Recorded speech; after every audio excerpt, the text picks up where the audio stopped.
नमस्कार दोस्तों, प्रैक्टिस वाला यूट्यूब चैनल में आप लोगों का स्वागत है। दोस्तों आज हम लोग रेलवे यूथ साइंस बुक का प्रैक्टिस सेट नंबर 45 पर इस वीडियो में बात करेंगे। तो आप वीडियो को पूरा देखिए, आपके लिए एक एक सवाल इम्पोर्टेंट है।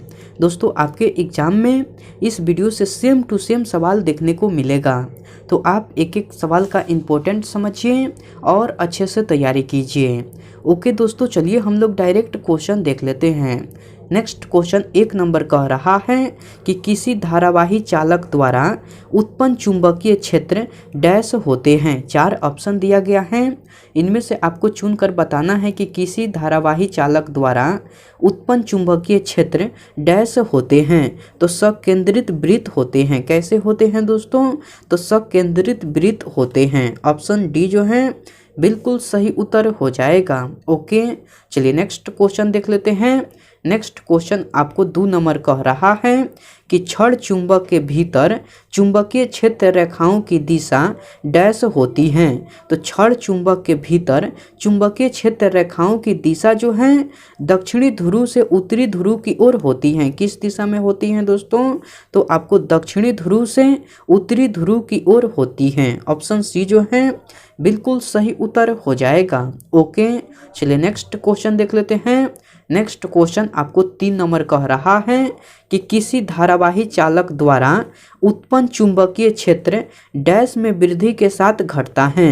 तो दूरी में वृद्धि के साथ घटता है। किस में वृद्धि के साथ घटता है दोस्तों? तो दूरी में वृद्धि के साथ घटता है। ऑप्शन बी जो है बिल्कुल सही उत्तर हो जाएगा। ओके, चलिए नेक्स्ट क्वेश्चन देख लेते हैं। दोस्तों मैं उम्मीद करता हूं कि क्वेश्चन आपको अच्छे से समझ में आ रहा है। दोस्तों अगर आपको वीडियो पसंद आती है तो इस वीडियो को लाइक कर दीजिए और कमेंट करके बताइए कि वीडियो आपको कैसे लगी। दोस्तों अभी तक आप इस चैनल को सब्सक्राइब नहीं किए हैं तो प्लीज़ इस चैनल को सब्सक्राइब कर लीजिए और बेल आइकन को भी प्रेस कर दीजिए। ओके, चलिए नेक्स्ट क्वेश्चन देख लेते हैं। नेक्स्ट क्वेश्चन 4 नंबर कह रहा है कि चुंबकीय बल रेखाओं के किसी बिंदु पर आरेखित डैश से चुंबकीय क्षेत्र की दिशा ज्ञात की जा सकती है। तो स्पर्श जिया से चुंबकीय क्षेत्र की दिशा ज्ञात की जा सकती है। किससे दोस्तों?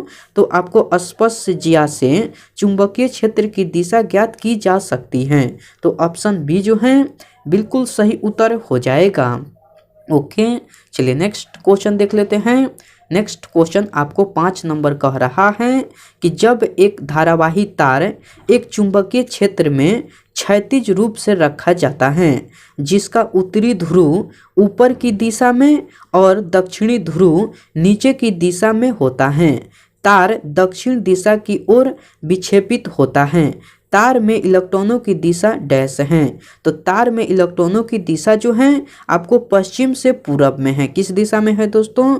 तो तार में इलेक्ट्रॉनों की दिशा जो है आपको पश्चिम से पूरब में है। ऑप्शन ए जो है बिल्कुल सही उत्तर हो जाएगा। ओके, चलिए नेक्स्ट क्वेश्चन देख लेते हैं। नेक्स्ट क्वेश्चन आपको 6 नंबर कह रहा है कि एक प्रबल चुंबक को किसी स्थिर कुंडली की ओर ले जाया जाता है जब चुंबक की गति की दिशा और कुंडली के तल के बीच का कोण डैश होगा, तब कुंडली में प्रेरित धारा अधिकतम होगी। जब चुंबक की गति की दिशा और कुंडली के तल के बीच का कोण 90 डिग्री का होगा तब कुंडली में प्रेरित धारा अधिकतम होगी। ऑप्शन सी जो है बिल्कुल सही उत्तर हो जाएगा। ओके, चलिए नेक्स्ट क्वेश्चन देख लेते हैं। नेक्स्ट क्वेश्चन आपको 7 नंबर कह रहा है कि धारावाही वृत्ताकार पास के चारों ओर चुंबकीय क्षेत्र रेखाएं डैश होती हैं। तो सकेंद्रित वृत्त होती हैं। कैसी होती हैं दोस्तों?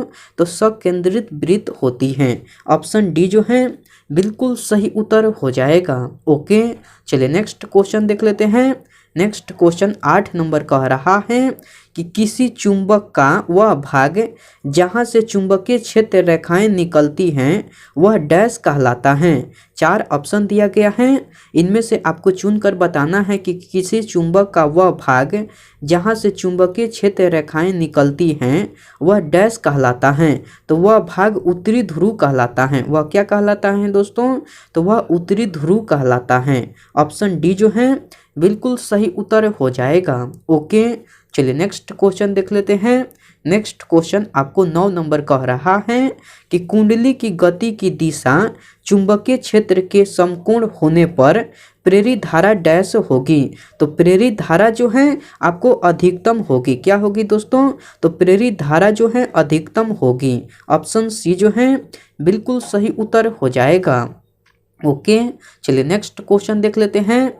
नेक्स्ट क्वेश्चन आपको 10 नंबर कह रहा है कि यदि तांबे के एक तार को किसी एक समान चुंबकीय क्षेत्र से गुजारा जाता है तो उसमें प्रेरित धारा की दिशा इसमें से किसका उपयोग करके ज्ञात की जा सकती है? तो फ्लेमिंग के दाएं हाथ के नियम का उपयोग करके ज्ञात की जा सकती हैं। किसका उपयोग करके ज्ञात की जा सकती हैं? तो आपको फ्लेमिंग का दाएं हाथ के नियम का उपयोग करके ज्ञात की जा सकती हैं। तो ऑप्शन डी जो है बिल्कुल सही उत्तर हो जाएगा। ओके दोस्तों, चलिए नेक्स्ट क्वेश्चन देख लेते हैं। नेक्स्ट क्वेश्चन 11 नंबर कह रहा है कि एन फेरो वाली एक परिवर्ती धारावाही वृत्ताकार कुंडली के कारण उत्पन्न चुंबकीय क्षेत्र का परिमाण डैश होगा। तो एन ही होगा। कितना होगा दोस्तों? तो चुंबकीय क्षेत्र का परिमाण जो है आपको एन ही होगा। ऑप्शन बी जो है बिल्कुल सही उत्तर हो जाएगा। ओके, चलिए नेक्स्ट क्वेश्चन देख लेते हैं। नेक्स्ट क्वेश्चन आपको 12 नंबर कह रहा है कि फ्लेमिंग के बाएं हाथ के नियम में तर्जनी किसकी दिशा को इंगित करती हैं? तो तर्जनी जो है आपको चुंबकीय क्षेत्र की दिशा को इंगित करती हैं। तर्जनी किसकी दिशा को इंगित करती हैं? तो तर्जनी जो है चुंबकीय क्षेत्र की दिशा को इंगित करती हैं। ऑप्शन बी जो है बिल्कुल सही उत्तर हो जाएगा। ओके, चलिए नेक्स्ट क्वेश्चन देख लेते हैं। नेक्स्ट क्वेश्चन आपको 13 नंबर कह रहा है कि किसी परिनालिका के भीतर चुंबकीय क्षेत्र रेखाएं डैश के रूप में होती हैं। तो समानांतर रेखाओं के रूप में होती हैं। किस रूप में होती हैं? तो आपको समानांतर रेखाओं के रूप में। ऑप्शन सी जो है बिल्कुल सही उत्तर हो जाएगा। ओके, चलिए नेक्स्ट क्वेश्चन देख लेते हैं। नेक्स्ट क्वेश्चन आपको 14 नंबर कह रहा है कि एक आयताकार कुंडली एक समान चुंबकीय क्षेत्र में घूम रही है। चुंबकीय क्षेत्र की दिशा कुंडली के तल के लंबवत है। यदि चुंबकीय क्षेत्र में गतिमान कुंडली की गति यानी स्पीड कम हो जाती है तो डैश होगा। तो प्रेरित विभवांतर घटेगा। तो क्या होगा दोस्तों? तो प्रेरित विभवांतर घटेगा। ऑप्शन सी जो है बिल्कुल सही उत्तर हो जाएगा। ओके, चलिए नेक्स्ट क्वेश्चन देख लेते हैं। नेक्स्ट क्वेश्चन आपको 15 नंबर कह रहा है कि स्वतंत्र रूप से लटका हुआ छड़ चुंबक किस दिशा को इंगित करता है? तो स्वतंत्र रूप से लटका हुआ छड़ चुंबक जो है आपका सही उत्तर हो जाएगा भौगोलिक उत्तर और भौगोलिक दक्षिण दिशा की ओर इंगित करता है।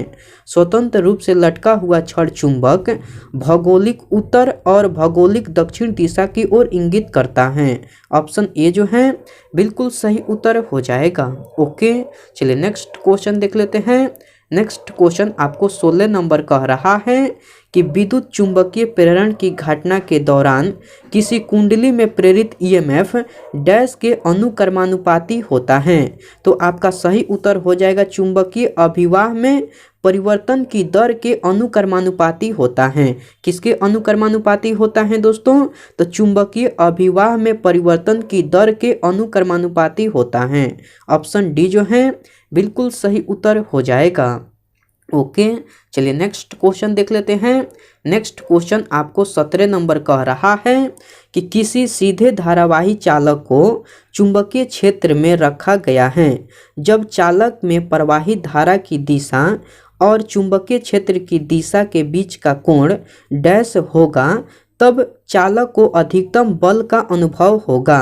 जब चालक में प्रवाहित धारा की दिशा और चुंबकीय क्षेत्र की दिशा के बीच का कोण 90 डिग्री का होगा तब चालक को अधिकतम बल का अनुभव होगा। ऑप्शन ए जो है बिल्कुल सही उत्तर हो जाएगा। ओके, चलिए नेक्स्ट क्वेश्चन देख लेते हैं। नेक्स्ट क्वेश्चन आपको 18 नंबर कह रहा है कि डैश में वृद्धि के साथ धारावाही चालक के चुंबकीय क्षेत्र के परिमाण में वृद्धि होती है। तो सही उत्तर हो जाएगा धारा में वृद्धि के साथ धारावाही चालक के चुंबकीय क्षेत्र के परिमाण में वृद्धि होती है। ऑप्शन बी जो है बिल्कुल सही उत्तर हो जाएगा। ओके, चलिए नेक्स्ट क्वेश्चन देख लेते हैं। नेक्स्ट क्वेश्चन आपको 19 नंबर कह रहा है कि एन फेरो और प्रवाहित धारा आई वाली किसी परिनालिका के अंदर उत्पन्न चुंबकीय क्षेत्र का परिमाण डैश के समानुपाती होता है। तो एन इंटू आई के समानुपाती होता है। किसके समानुपाती होता है दोस्तों? तो एन इंटू आई के समानुपाती होता है। ऑप्शन सी जो है बिल्कुल सही उत्तर हो जाएगा। ओके, चलिए नेक्स्ट क्वेश्चन देख लेते हैं। नेक्स्ट क्वेश्चन 20 नंबर कह रहा है कि किसी चुंबक के चारों ओर का वह क्षेत्र जिसमें चुंबक द्वारा बल लगाया जाता है वह डैश कहलाता है। तो वह चुंबकीय क्षेत्र कहलाता है। वह क्या कहलाता है? तो वह चुंबकीय क्षेत्र कहलाता है। ऑप्शन बी जो है बिल्कुल सही उत्तर हो जाएगा। ओके, चलिए नेक्स्ट क्वेश्चन देख लेते हैं। नेक्स्ट क्वेश्चन आपको 21 नंबर कह रहा है कि निम्न में से कौन सा पदार्थ विद्युत चुंबक बनाने के लिए सर्वाधिक उपयुक्त है? तो मृदु लोहा पदार्थ जो है आपको विद्युत चुंबक बनाने के लिए सर्वाधिक उपयुक्त है। कौन सा पदार्थ दोस्तों? तो मृदु लोहा पदार्थ जो है विद्युत चुंबक बनाने के लिए सर्वाधिक उपयुक्त है। तो ऑप्शन डी जो है बिल्कुल सही उत्तर हो जाएगा। ओके, चलिए नेक्स्ट क्वेश्चन देख लेते हैं। नेक्स्ट क्वेश्चन आपको 22 नंबर कह रहा है कि चुंबकीय कंपास में निम्नलिखित में से क्या होता है? तो चुंबकीय कंपास में आपको एल्युमिनियम के एक सूचक यानी कि पॉइंटर से जुड़ा एक छोटा चुंबक होता है। क्या होता है दोस्तों? तो आपको एल्युमिनियम के एक सूचक यानी पॉइंटर से जुड़ा एक छोटा चुंबक होता है। ऑप्शन डी जो है बिल्कुल सही उत्तर हो जाएगा। ओके, चलिए नेक्स्ट क्वेश्चन देख लेते हैं। नेक्स्ट क्वेश्चन आपको 23 नंबर कह रहा है कि किसी धारावाही परिनालिका के अंदर चुंबकीय क्षेत्र डैश होता है। तो एक समान और अशून्य होता है। क्या होता है दोस्तों? तो आपको एक समान और अशून्य होता है। ऑप्शन सी जो है बिल्कुल सही उत्तर हो जाएगा। ओके दोस्तों, चलिए नेक्स्ट क्वेश्चन देख लेते हैं। नेक्स्ट क्वेश्चन 24 नंबर कह रहा है कि सीधे धारावाही चालक से दूर जाने पर चुंबकीय क्षेत्र की रेखाओं की परिधि डैश होती है। तो सीधे धारावाही चालक से दूर जाने पर चुंबकीय क्षेत्र रेखाओं की परिधि में वृद्धि होती है। क्या होती है दोस्तों? तो चुंबकीय क्षेत्र रेखाओं की परिधि में वृद्धि होती है। ऑप्शन डी जो है बिल्कुल सही उत्तर हो जाएगा। ओके, चलिए नेक्स्ट क्वेश्चन देख लेते हैं। नेक्स्ट क्वेश्चन 25 नंबर कह रहा है कि जब चुंबकीय क्षेत्र के भाग में चुंबकीय बल रेखाएं अधिक सघन होती हैं तो निम्नलिखित में से किसकी उपस्थिति इंगित होती है? तो प्रबल चुंबकीय क्षेत्र की उपस्थिति इंगित होती है। किसकी उपस्थिति इंगित होती है? तो प्रबल चुंबकीय क्षेत्र की उपस्थिति इंगित होती है। ऑप्शन डी जो है बिल्कुल सही उत्तर हो जाएगा। ओके, आज का प्रैक्टिस सेट में इतना ही सवाल था। मैं उम्मीद करता हूँ कि सारे सवाल आपको याद हो गया होगा। दोस्तों, अगर आपको सारे सवाल याद नहीं हुआ है तो इस वीडियो को फिर से देखिए। आपके लिए एक एक सवाल इम्पोर्टेंट हैं। ओके, मैं आपसे नेक्स्ट वीडियो में मिलता हूँ। तब तक के लिए टेक केयर दोस्तों एंड बाय।